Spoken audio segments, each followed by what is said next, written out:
Hey y'all, I'm Annabelle and I am the prevention educator at Rape Counselors of East Alabama. So what we're gonna be talking about is serious, but I want to make it a little bit more lighthearted and just like not as scary as it can seem, if that makes sense. So I don't want this to be like a daunting video that you're watching and feeling like you're like being attacked, because like it's education. If you didn't know it, you'll know it now, and then we'll just like move on and be better. Doing all of the education, I was thinking we always talk about like going to college, girls are told like, don't do this, don't wear that, be careful, always have a friend with you. Like it's always ways to not get raped.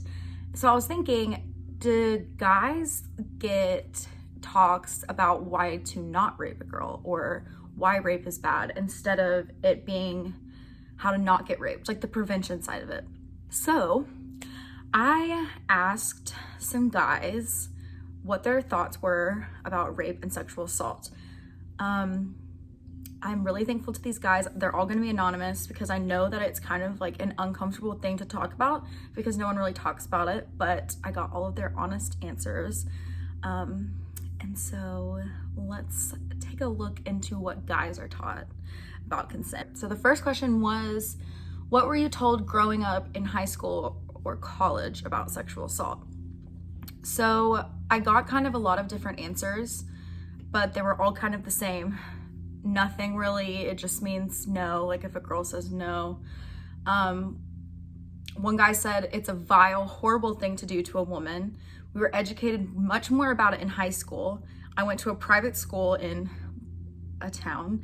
We got talks from speakers that included stats, information, bystander info, and what to do if it happens to you or someone that you know. Before starting at a college, I had to do an online class. I also had to do green dot at some point during college. So that's like the best answer that I got. People were teaching him things before he got to college. Another guy said this.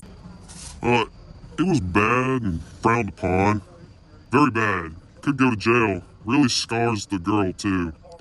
My dad once told me, he says, this could really mess you up in life if you want to do something stupid like this. Your career go down the drain. It ain't even worth it.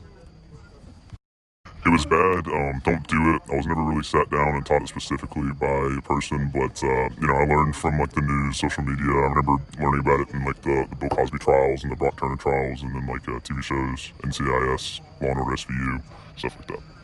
So I want to touch on the guy that said he learned from the news and social media and about the Cosby trial, Stanford trial, and TV shows. I feel like a lot of people only get their information from the news or from social media, which it's not their fault. Like there really isn't a lot of resources out there to teach people about it. So that's one of the points that I kind of wanted to touch on, is like parents or friends or whoever, we need to be having the hard conversations and talking to kids. And what we were doing before quarantine, going into high schools and going into elementary schools and going into middle schools, we were talking to kindergartners. Obviously, we make it age appropriate, more like good touch, bad touch. Like if your friend hits you, that's bad. Just so like people can start to understand like when they're younger, and then making the conversations more age appropriate, that your body is your body and you don't touch anyone else's body in any way without getting permission.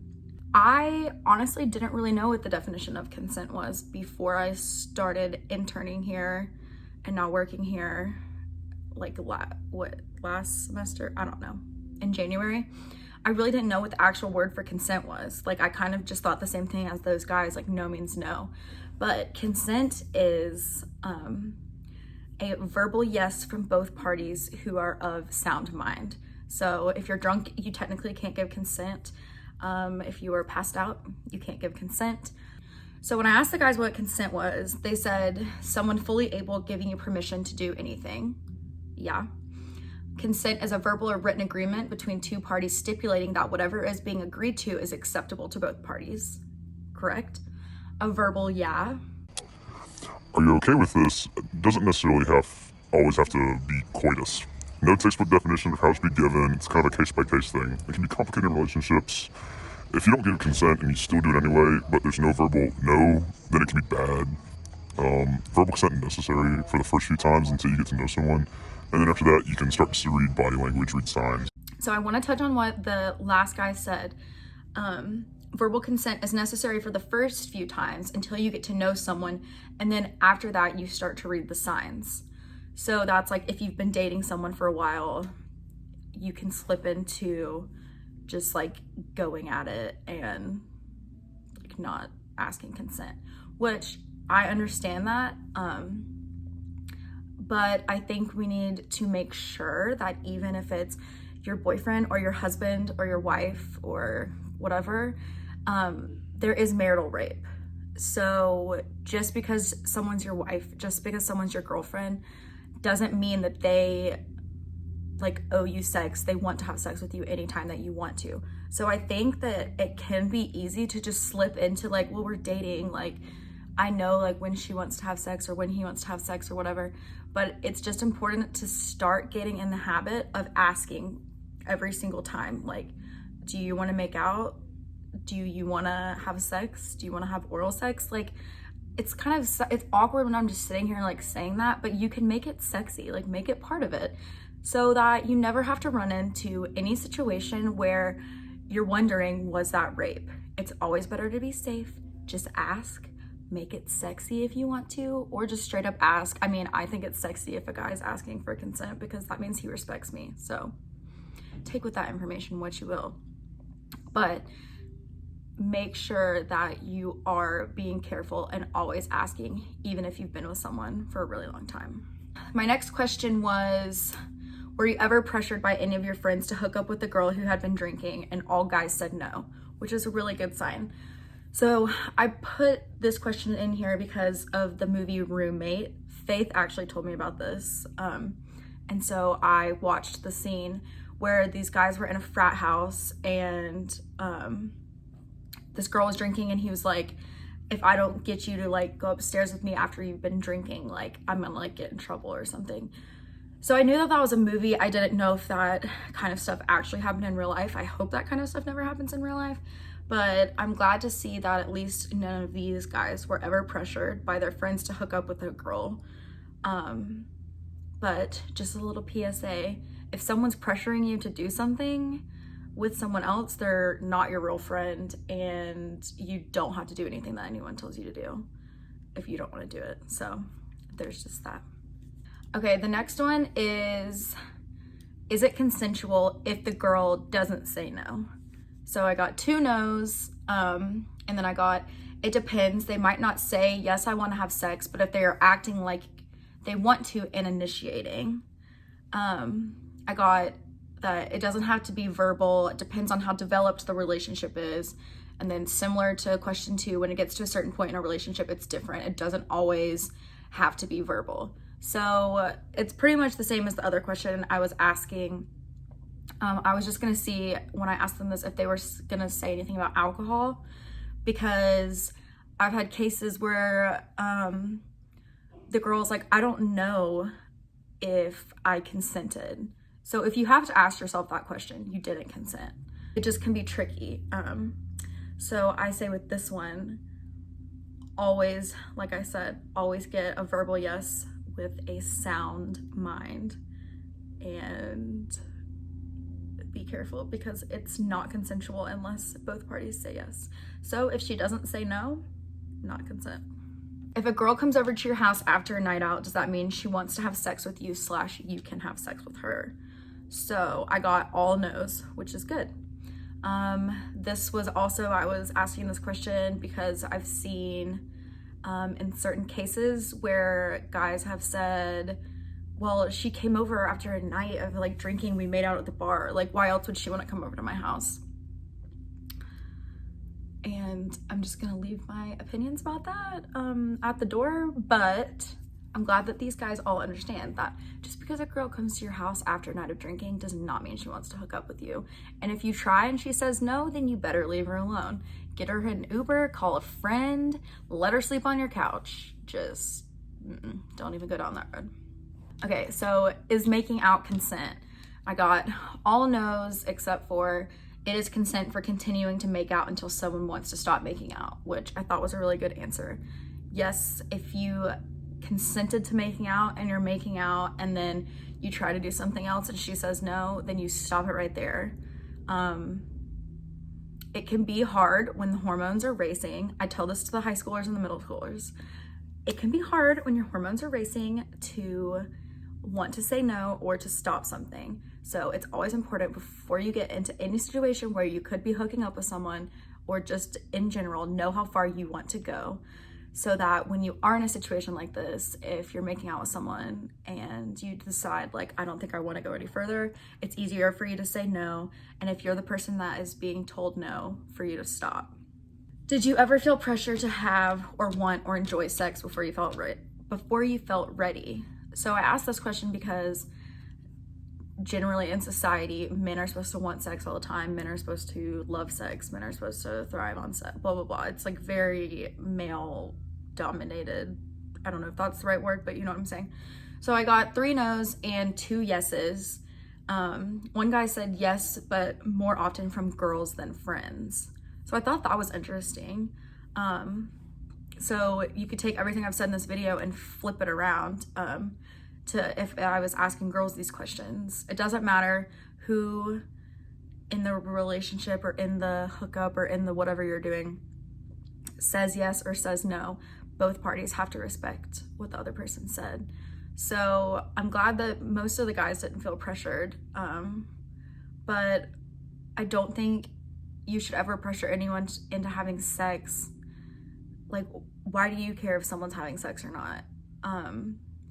If someone doesn't want to have sex with you, why would you pressure them into having sex with you? Like, not even from like a ethically correct standpoint. Like, why would you want to hook up with someone that doesn't want to hook up with you? You know what I'm saying? Like, obviously ethically and morally that's wrong. You shouldn't force someone to do something, but even just like, I don't know, like emotionally, why do you want to hook up with somebody that doesn't want to hook up with you?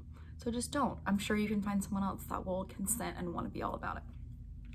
Okay, this one's a long one. It's kind of what I already talked about earlier, but I'll just read it because these sweet boys took the time to answer these questions for me. So, if you have had oral, vaginal, anal, or anal sex with a girl before, does that mean you can do that act every time you're intimate with her? Example, you and a girl have been hooking up consistently. You have vaginal and oral sex with her. One night she had been drinking and you start to make out and begin to have vaginal sex with her. She didn't say no. The next morning she said she doesn't remember having sex. Is that okay? I got 1, 2, 3, 4 no's and a, if it's a friends with benefit, then yeah, because that's why y'all hang out. If it's a girlfriend, then no. This just brings me back to the other thing that I was saying. Don't have sex with a drunk girl. Don't have sex with a drunk guy. Because when you're drunk, you cannot technically consent. And just because you have had sex with someone before, just because you had a kid with someone before, like if we're talking like a long-term relationship or something, doesn't mean that you can just have sex with them whenever you want.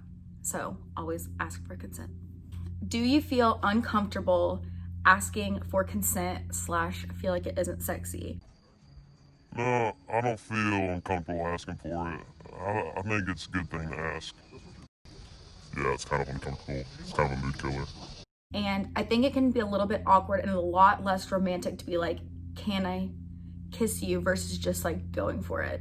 I understand how this can seem very strange, but you know what's more strange? Sitting in a courtroom with all of your business up on a screen because you didn't ask for consent. So that's kind of like cut and dry, and I'm just kind of saying it like that. But I mean, when you think about it like that, would you rather feel awkward for 3 seconds asking a girl if you can do something or asking a guy if you can do something, rather than sitting in court with your parents looking at your information up on the screen? Find a way to make it sexy. I understand what he's saying, like it can be a little bit less romantic than just to like kiss them, but it can also be like sexy if you ask a girl if you can kiss her, or be like, I don't know if this is appropriate, but be like, can I do this to you? Or like, you could say like, do you want me to do this? Or would it be okay? I don't know. Just like, if you can't make it sexy and you feel uncomfortable, just get over it, honestly. take 3 seconds to feel uncomfortable. And like I said, it's more uncomfortable to be sitting in court with all of your dirty laundry hung up because you didn't ask for consent. So just make it sexy. So those are my thoughts and some guys' thoughts about consent. We are going to continue to raise awareness to teach younger guys and gals about sexual assault, how to say no, how to say yes, what's okay, what is assault, what's not, blah, blah, blah, blah. But I just wanted to make a video on it because it's kind of hard to like Zoom with an entire high school right now, you know what I'm saying? So once we're back allowed in the world, we'll get back to doing that. But that's it. Thanks for watching this if you listen to me blabber for this whole time, and thank you to the guys for helping me out with this video and answering some kind of awkward questions for me. Really appreciate it. So if you or anyone you know has been sexually assaulted, or you want any other resources or help or anything, there will be resources in the description box, or you can go to the Rape Counselors of East Alabama website or Instagram, or you can message me on Instagram. Yeah, I'm here to help. So thank you guys for watching, and I hope you have a good rest of your day. Bye.